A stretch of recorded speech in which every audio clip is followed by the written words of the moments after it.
Long ago, before whispers of curses haunted Omu, two brothers lived in a house of red mud bricks.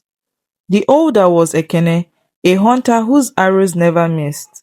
The younger, Nnamdi, was gentle, known for carving masks that seemed almost alive.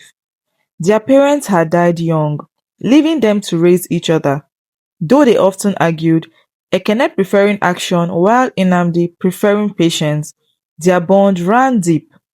In the evenings, they shared roasted yam by the fire, laughing over old tales. It was a simple life, but one they guarded fiercely. The town folks admired Inamdi's masks. Each piece carried unsettling beauty, with eyes that seemed to follow those who stared too long. You have gifted hands, people told him, though some whispered that spirits guarded his knife. Ekene, however, often teased, one day your masks will look back at you and demand to eat. Inamdi would laugh, brushing the words aside. Yet, in quiet moments, he sometimes studied his work uneasily, wondering if his brother's joke carried an edge of truth. Ekene's hunting kept food on their table, but it was Inamdi's carvings that drew attention beyond the village. Traders from distant markets sought his masks, saying they were different, too real, too haunting. When asked how he created them, Inamdi only smiled. The wood tells me what it wants to be, he said. At night, he sometimes woke to the sound of whispers around his bench, though when he lit a lamp, nothing was there.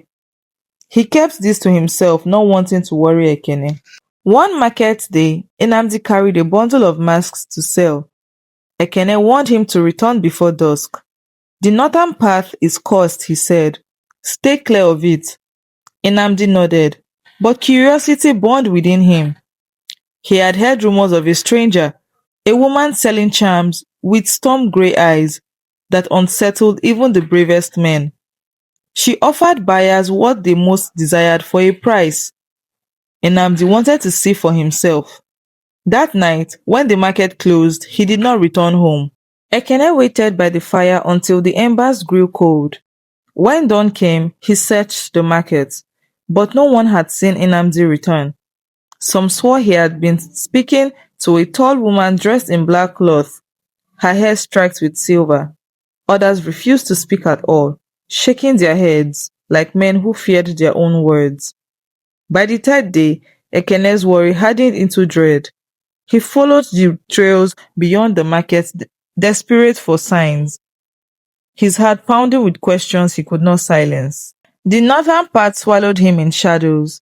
Even the air felt wrong, damp, pressing against his skin. He found wood chips scattered along the ground, the kind Inamdi left when carving. Following them, Ekene reached a clearing where crooked huts leaned near a burned tree. Its walls were draped with bones and strings of teeth. A red cord sealed its door. Ekene whispered his brother's name. Only the forest answered, rustling as if amused.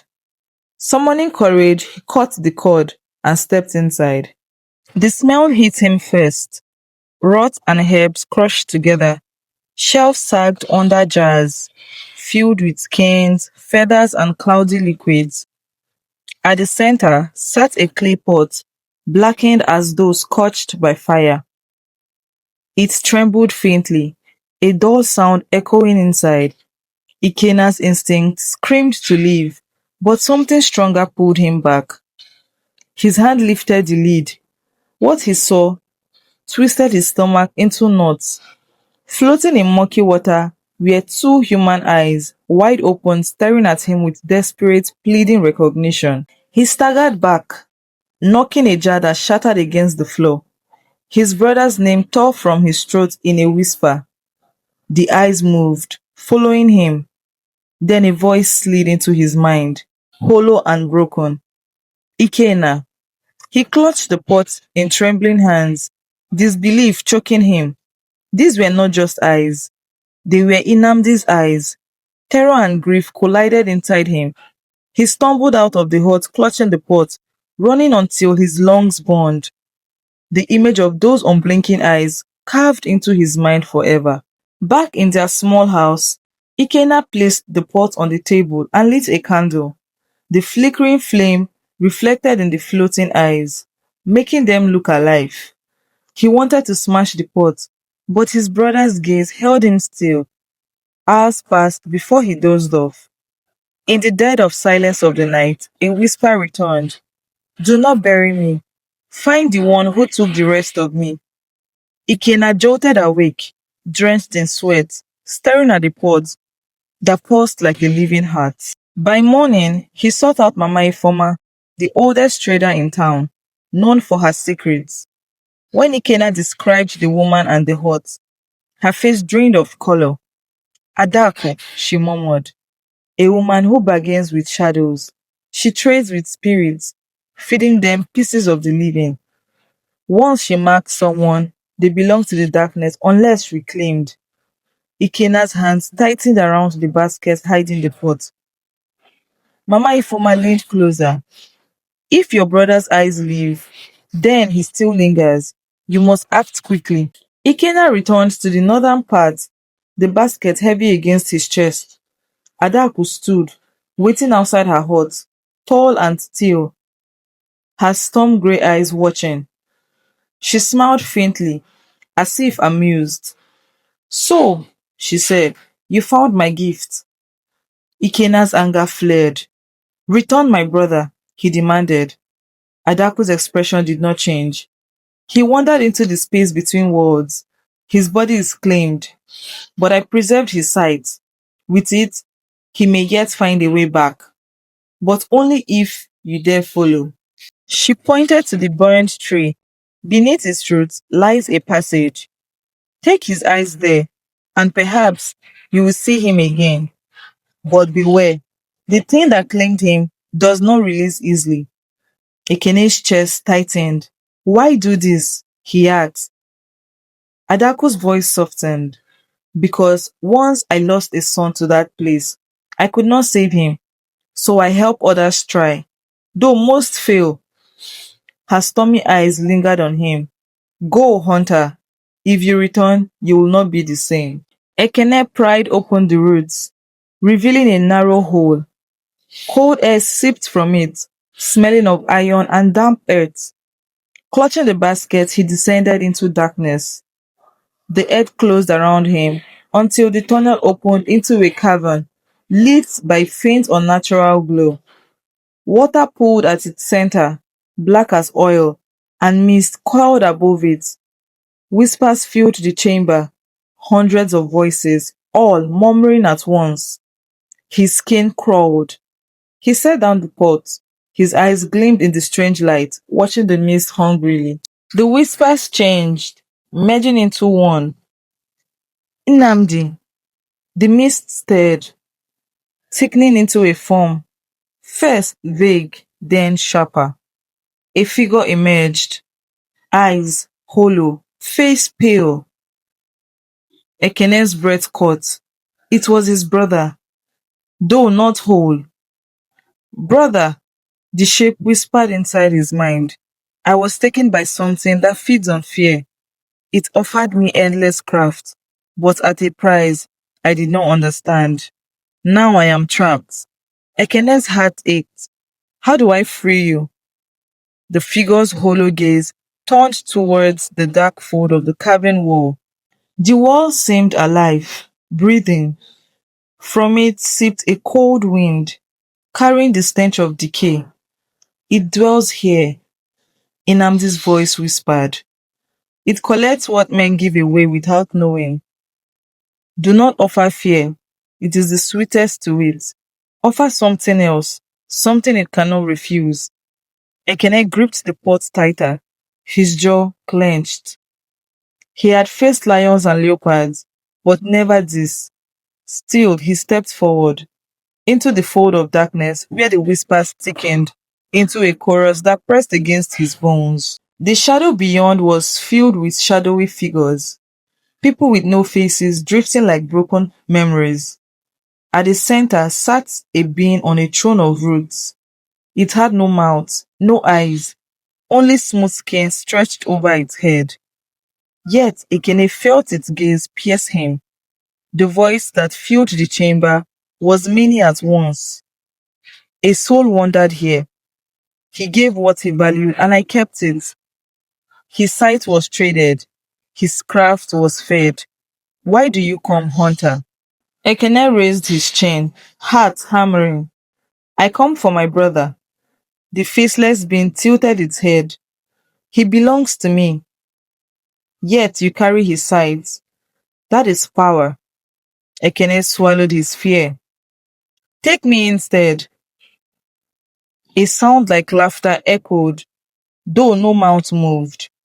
You are bold. What will you give? Yeas, strength, certainty. Every bargain has a price. Ekene trembled, but stood firm. Take my gift for hunting, the skill to track and follow. Let my brother return, and let me lose it forever. The faceless thing leaned forward. The faceless crowd of shadows stared as if surprised. A hunter who cannot track is no hunter, the voices said, and yet this is weighty. Very well, bring his eyes to the water. Place your hand upon his mouth. The cavern shook as the throne of roots twisted. Mist rushed forward. Enamdi's form reached out, trembling. Ekene knelt, dipped his hand into the black water, and pressed it to his brother's lips. The eyes in the pot flickered, then vanished into him. Enamdi gasped, stumbling as breath rushed into his chest. His hollow face filled with life, tears running down his cheeks. Ekene embraced him, relief flooding through. But the faceless being rose, its voice colder. The price, a thread of darkness stretched from its hand wrapping around Ekene. He felt something rip inside him, the instinct that always told him where a trail led, where a prey had gone. It was gone. His mind felt empty, where that certainty had lived. The being's voice echoed, now you are unmade. The cavern shuddered. Shadows wailed, dissolving into the mist. Ekene grabbed Nandi and pulled him towards the tunnel. Behind them, the faceless figure sank into the darkness, its throne cracking like old wood. They stumbled through the roots and collapsed into the forest, gasping for air as sunlight broke through the trees. For a long moment, neither of them spoke. Inamdi finally whispered, brother, what did you give? Ekene forced a faint smile, though sorrow hollowed in his chest. Enough to bring you back, he answered. They returned to their small house in silence. The clay walls, once familiar, felt strange, as if shadows clung tighter than before. Nnamdi sat on the mat, his body trembling. Ekene lit a candle, but the flame leaned away from his brother, as though afraid. For hours, Nnamdi stared at the floor, whispering pieces of what had happened in that place of mist and whispers. Each word carried weight like rocks dropping into Ekene's chest. Neither dared mention the bargain's cost. That night, Inamdi dreamed of cold hands and voices chanting his name. He woke, screaming, his eyes glowing faintly before dimming back to normal. Ekene held him until his sobs quieted. You are safe now, Ekene said, though deep inside, he wasn't sure safety was real anymore. Outside, the wind rattled their door like a knuckle knocking. The pot sat empty on the table, its black rim cracked. Ekene wanted to throw it away, but something told him to keep it. It felt less like clay, more like a warning. In the days that followed, Inamdi returned to carving. His hands worked faster than before, almost feverishly. The mask that emerged unsettled even him. Faces with hollow mouths, twisted eyes, expressions caught between pain and laughter. People who saw them claimed they felt watched, judged. What are you carving? Ekene asked one night. Inamdi stared at the half-finished mask and whispered, things I saw. Ekene said nothing more. He only prayed those masks would not drag his brother back into the shadows he had barely escaped. Ekene struggled with his loss. Hunters came to him for guidance, asking him how to track their game. But he no longer saw paths. The ground was blank, the forest mute. He tried once, following what he thought were footprints, only to circle back to his own. Shame burned him. He avoided the hunting grounds, working instead with fishermen and laborers. People whispered behind his back, saying the hunter had lost his gift. Ekene ignored them, but inside, the emptiness where his certainty once lived gnawed endlessly. One evening, a woman from the town rushed to their house. Their daughter had vanished near the fields. You are the best tracker, she begged Ekene.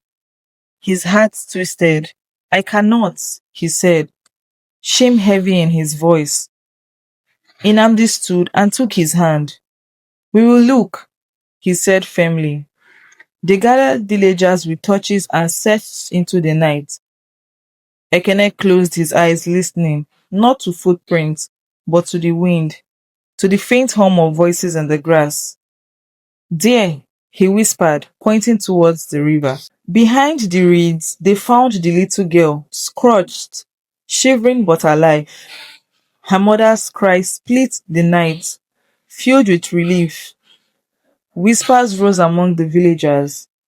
Ekene had not tracked her, but somehow he had known. That night, Inamdi carved a mask with wide eyes and gave it to Ekene. Your gift is different now, he said. Ekene smiled faintly, though his eyes glistened. I do not follow paths anymore. I follow echoes. It was not the same, but it was enough to help others. Weeks passed and peace seemed possible. Then one morning, a boy brought a mask to their door. I found this near the burned tree, he said. Ekene and Inamdi unwrapped it. The mask was twisted, the eyes carved into spirals that made the room sway when stared at too long. On the back was scratched a symbol, a circle split with a crack. Inamdi's face went pale. Ekene recognized it instantly. It was the mark of the faceless being, the thing they had thought they had left behind. That night, Adako appeared at their door. Her grey eyes glimmered in the firelight. It is not finished with you, she warned. The faceless one does not let go. When you pulled him back, you left a door open. That mask is its calling card. She placed herbs by their hearts. Burn this to keep it at bay, but know this.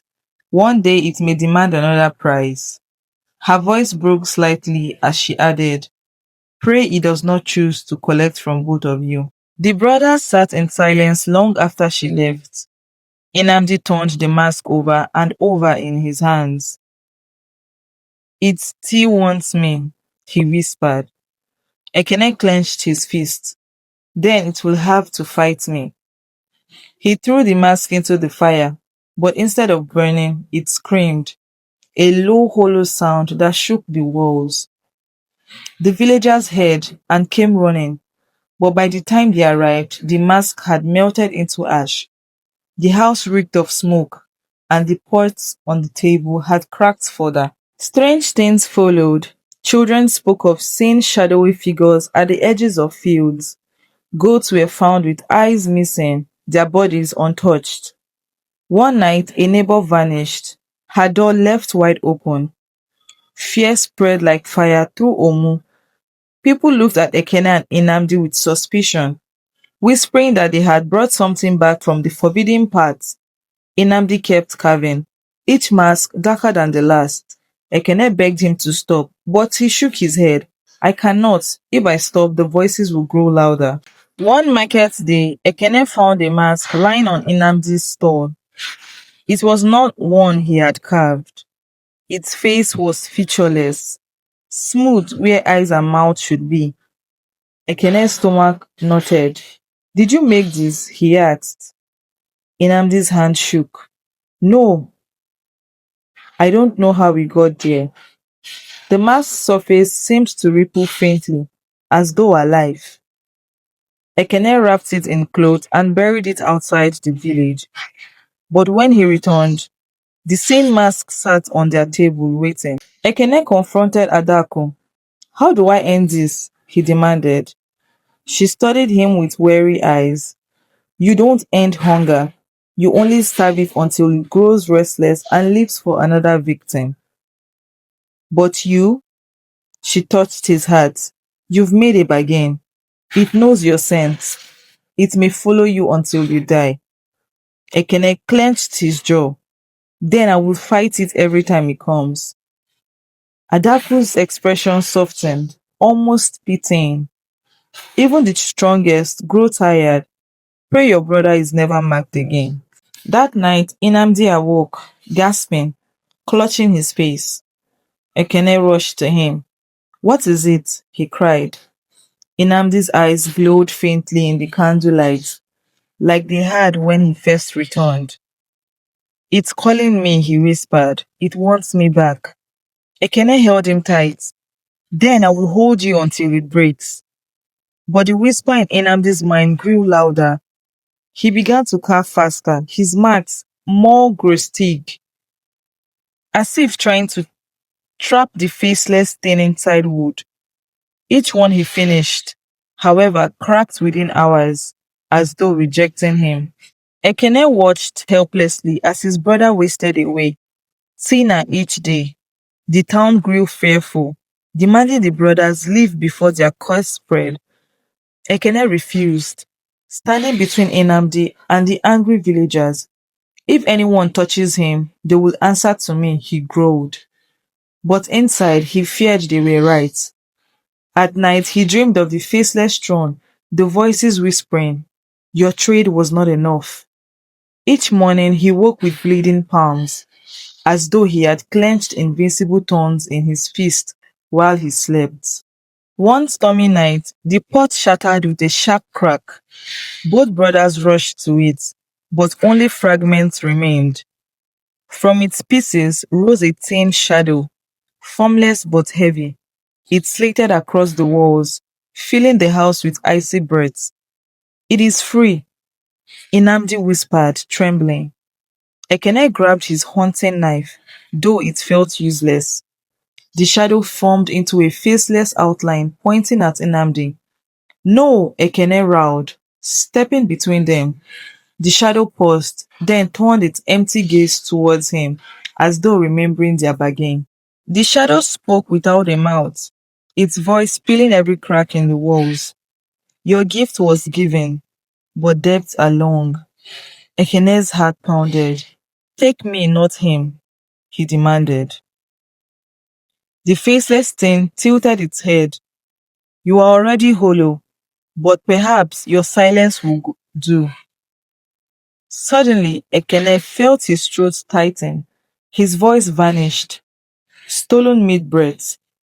He dropped to his knees, clawing at his neck, but no sound came. The shadow melted into the floor, leaving only silence, so heavy it rang in their ears. Inamdi fell beside him, weeping. Brother, speak. But Ekene's mouth opened with nothing inside. His voice, his last weapon, was gone. From that night, he could no longer warn, no longer pray, no longer shout. Only his eyes carried what he felt: sorrow, rage, and devotion. Inamdi swore he would protect him, but fear crawled around them both. Though the faceless thing had vanished, its presence clung to the house. The villagers abandoned them, leaving food at a distance but never crossing their threshold again. Months passed in this half-life. Inamdi carved obsessively, each mask stranger than the last. Ekene walked silently, finding lost children by listening to echoes in the wind. Though he could never speak comfort, people whispered of the mute hunter and his cursed brother, yet still sought their help in desperate times. At night, Ekene dreamed of the throne of roots, the faceless being sitting in silence waiting. Each morning, he woke more certain that one day he would return for what little he had left. One evening, a traveler from afar came to Omu. He bought one of Inamdi's masks and asked about its strange, lifelike eyes. Inamdi only smiled faintly, though Ekene's silent stare burned with warning. The traveler left, and that night, screams echoed from the northern part. No one dared go, not even Ekene.